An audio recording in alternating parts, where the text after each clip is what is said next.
અનેક આગેવાનોએ ધારણ કર્યો કોંગ્રેસનો ખેસ। ખેડા જિલ્લા કોંગ્રેસ સમિતિના પ્રમુખ આદરણીય કાળુસિંહભાઈ ડાભી, કાર્યકારી પ્રમુખ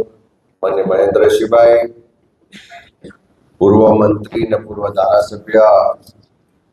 આદરણીય બિમલભાઈ શાહ, મહુધાના અમારા પૂર્વ ધારાસભ્ય માનનીભાઈ ઇન્દ્રજીતસિંહભાઈ ઠાકોર, અમૂલના ડિરેક્ટર અને પૂર્વ ધારાસભ્ય આદરણીય રાજેન્દ્રસિંહભાઈ, ખેડા જિલ્લાના પ્રભારી માન્ય નટવરસિંહભાઈ મરડા, સંજયભાઈ પટેલ અને તમામ ખેડા જિલ્લા કોંગ્રેસ સમિતિના વરિષ્ઠ આગેવાનો અને સૌ પત્રકાર ભાઈઓ બહેનોનું હાર્દિક સ્વાગત કરી। આજે આનંદની વાત છે કે પાયાથી ઘડાયેલા, જમીન સાથે જોડાયેલા અને વર્ષો સુધી જેમને જાહેર જીવનમાં કામ કરવાનો અનુભવ છે, કાર્યકરથી લઈ સહકારી ક્ષેત્ર હોય, સ્થાનિક સ્વરાજની સંસ્થાઓ હોય, સંગઠન હોય કે વિધાનસભાની ચૂંટણીઓ સુધીનો ખૂબ બહોળો અનુભવ ધરાવતા એવા ખેડા જિલ્લા મધ્ય ગુજરાતના આગેવાન ભારતસિંહભાઈ પરમાર આજે કોંગ્રેસ પાર્ટીમાં પ્રવેશ લઈ રહ્યા છે, ત્યારે એમનું હાર્દિક સ્વાગત કરીએ છીએ। ભારતસિંહભાઈ વર્ષોથી તાલુકા પંચાયતથી શરૂ કરીને સહકારી સંસ્થાઓમાં પણ ખૂબ સારું કામ કર્યું। તાલુકા પંચાયતના પ્રમુખ તરીકે પણ સારી સેવાઓ બજાવી। એક સમયે જિલ્લા કોંગ્રેસ સમિતિના પ્રમુખ તરીકે પણ સારી સેવાઓ બજાવી અને 2017માં ભારતીય જનતા પાર્ટીમાંથી મહુધા વિધાનસભાની ચૂંટણી લડ્યા અને ભાજપમાં પણ થોડો સમય સક્રિય રહ્યા, પણ જે વિચારધારા સાથે વર્ષોથી કામ કર્યું હોય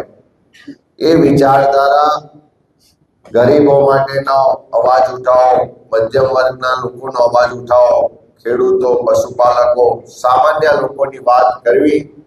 એ ભારતીય જનતા પાર્ટીમાં ક્યાંક ને ક્યાંક એવા લોકોને કામ કરવાની રૂકાવટ પણ ઊભી થાય છે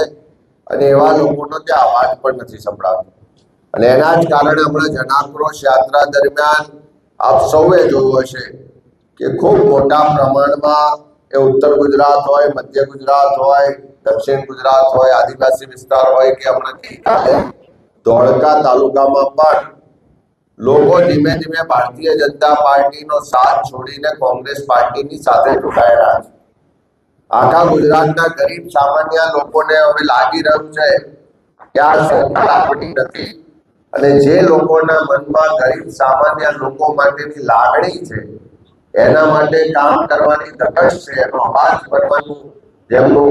નેતૃત્વ કરવાનું કામ છે,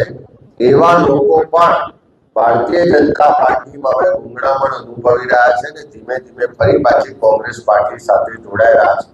આજે આપણે બધા જોઈએ છે કે જે રીતે ગરીબોના ઘરો પર બુલડોઝર ચાલે છે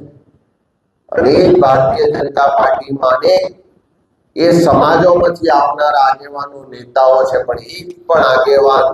એક પણ કાર્યકર એના સામે એક અક્ષર પણ બોલતો નથી। ત્યારે એવા સમયમાં ભારતસિંહભાઈને લાગ્યું કે આટલા વર્ષો પહેલા કોંગ્રેસમાં કામ કર્યું પણ ભારતીય જનતા પાર્ટીમાં ગયા પછી ત્યાં ગરીબોનો અવાજ પણ ઉઠાવી શકાતો નથી, ત્યાં ખેડૂતોની પણ વાત નથી થતી, પશુપાલકોના જે સહકારી સંસ્થા છે એમાં પણ મોટા પાયે ભ્રષ્ટાચાર થઈ ગયા છે। એટલા માટે એ ભારતીય જનતા પાર્ટી છોડીને ફરી પાછા કોંગ્રેસમાં જોડાયા છે, ત્યારે અમે હાર્દિક સ્વાગત કરીએ છીએ। આજે આપ જોઈ શકો છો કે ભલે ચૂંટણીનો સામે લડ્યા હોય પણ ફરી પાછા ભેગા થઈ અને એક મંચ પર આવીને આવનારા સમયમાં મધ્ય ગુજરાતમાં કોંગ્રેસ પાર્ટીને મજબૂત કરવાના એક સંકલ્પ સાથે બધા જ આગેવાનો અહીંયા ઉપસ્થિત છે। ત્યારે એમની સાથે આવેલા તમામ